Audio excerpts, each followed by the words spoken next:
আলহামদুলিল্লাহি রব্বিল আলামিন আসসালাতু ওয়াসসালামু আলা রসুলিল্লাহ। আসসালামু আলাইকুম রহমতুল্লাহ। প্রিয় নিবেদিত ভাই ও বোন, আমরা আজকে শেয়ার করব একটি ইসলামিক নৈতিক গল্প, এক গরিব বৃদ্ধ ও তার ফলের গাছ।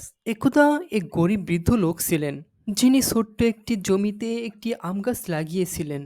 তিনি সেই গাছের যত্ন নিতেন, প্রতিদিন পানি দিতেন, ছাঁটাই করতেন। এভাবে একদিন গাছটি বড় হয়ে আম ধরতে শুরু করলো। পথচারীরা সেই আম খেতে শুরু করলো, এমনকি অনেকে বিনা অনুমতিতে আম ছিঁড়ে খেতে লাগলো। লোকেরা বলল, তুমি এত কষ্ট করো অথচ সবাই বিনামূল্যে খেয়ে যায়, তোমার কি রাগ হয় না?